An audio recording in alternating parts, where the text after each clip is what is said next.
Are you wondering what you're having for dinner tonight? My name is Cassandra Coleman with Texas AgriLife Extension Service, and I've got the answer for you. Today we're going to make spicy fish tacos, and they're going to be really delicious, and it actually is really simple.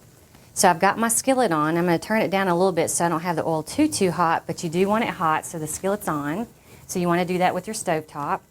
The ingredients that I have is tilapia.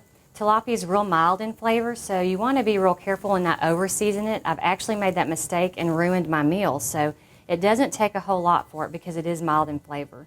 1 egg, or if you're doing a large amount, you do want the wash to have 2 or 3 eggs in it.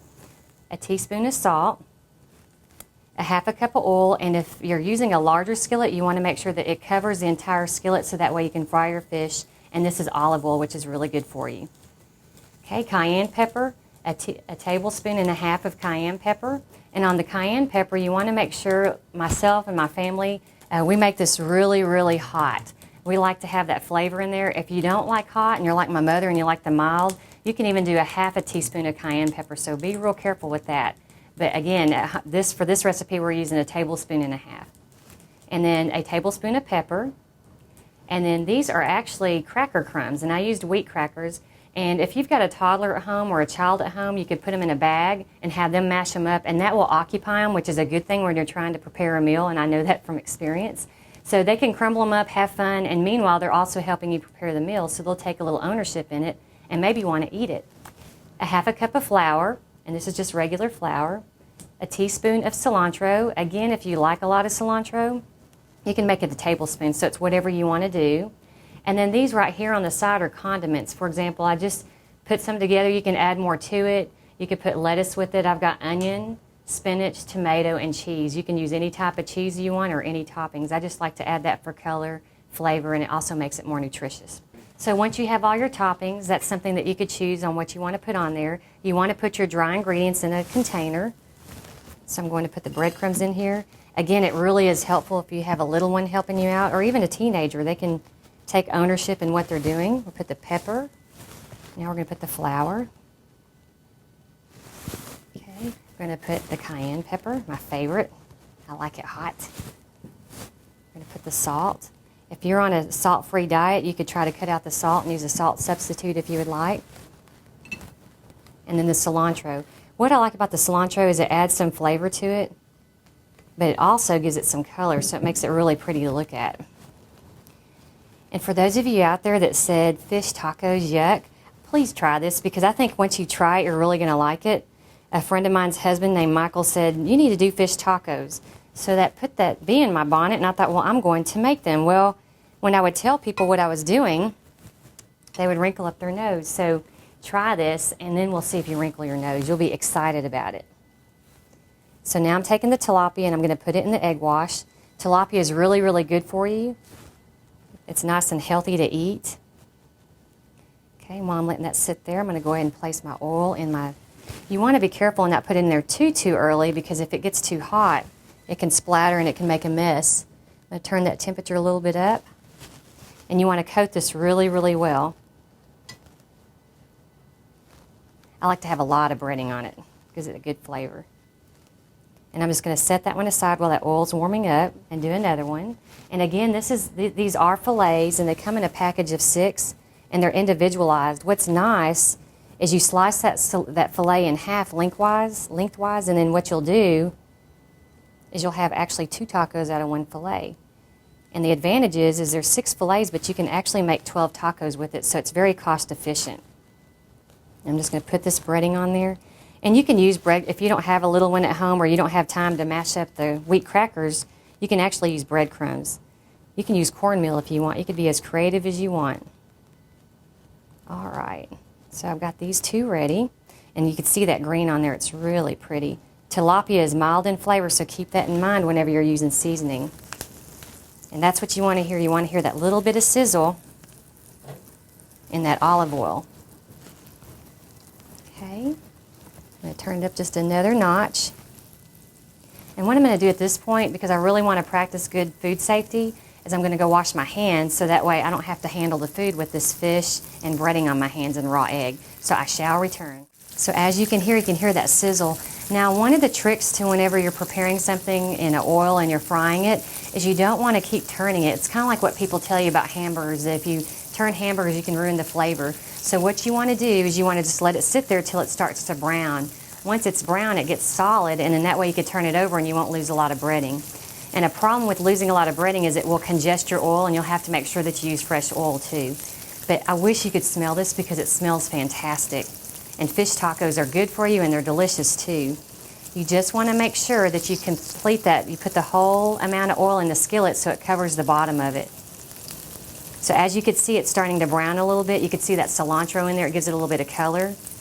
It smells great. Again, this is something that it seems like a lot of ingredients, but it really isn't, because you're basically putting them all in a bowl and then you're using that as a breading for your fish. And it doesn't take a whole lot to season it. So at this point, I'm starting to see it browning, which is a good thing. That's what you want to see. And fish doesn't take a long time to cook either. So once it starts to get to where, like the shrimp, you know, when you're preparing the shrimp, when it loses that opaque color, same thing with the fish. That's when you could go ahead and turn it over. And you want it to be flaky whenever you're done. You can use tongs. The only problem with tongs is whenever this fish gets tender, sometimes it will fall apart on you. You don't want to lose any of that fish because it's really, really tasty. I really like the way it looks too with that breading. It gives it a nice crispy taste. And then you bite into it and it's nice and moist. You've got that cilantro again for the color. It's nice and brown. And then also what I've already done ahead of time is you just basically with your tortillas, if you use a corn tortilla, you want to make sure that you brush it with a little bit of olive oil. You put it in some foil, you could place it in the oven. You do that at the very beginning before you start preparing this part. So that way when you pull them out of the oven, they're nice and moist and pliable. If you don't put any kind of like an olive oil or a little bit of butter or something like that on it just to get it to where it's nice and tender on the tortillas, what will happen is they'll crack. And you could use flour tortillas if you'd like to. I just like the taste of the corn tortilla with the breading and the fish. So as you see, this is cooking really well. It's got a nice crispy edge to it. This makes it delicious. You want to hear that sizzle, you know it's working on it at that point. And if you notice, the color is getting to be to where it's white and it's not clear looking like fish is whenever you purchase it in the store. And please remember, whenever you buy fish frozen, not to put it on the countertop. I know it's a bad habit that a lot of us have had. What that does is it leaves you open for foodborne bacteria, and we don't want to do that. So as you see, it's nice and brown. It's starting to really look good. I'm going to turn this off. Of course, if you were preparing more, you would just leave it on. Place it on here. And if you want, if I were at home, what I would do is I'd have a paper towel and I'd let it absorb the oil. But in this case, I'm just going to place it on the plate for you. So I'm going to put one on a tortilla. Oh, that smells so great. I love tilapia. It's such a good, mild flavor. It doesn't have that fishy taste that a lot of people complain about. Okay. At this point, what you'd want to do is go and put your toppings on while it's nice and hot. So I'm going to start off with the spinach. Spinach is really healthy for you. It's got a lot of great vitamins. You could use lettuce if you want. Okay, so I'm going to put that spinach on there. Again, it gives it some more color. That color always makes it more appealing to the eye. Now I'm going to place some onions on there. Again, if you don't like onions, just leave them off. Oh, that little crispy edge there, that just looks fantastic. And in this case, I'm going to place some tomato. And as you see right beside the plate, I have some salsa. You can either buy homemade or make your own, or you could buy it already in a jar. And of course, last but not least, are cheese. And what it'll do is it'll melt on those exposed pieces of fish.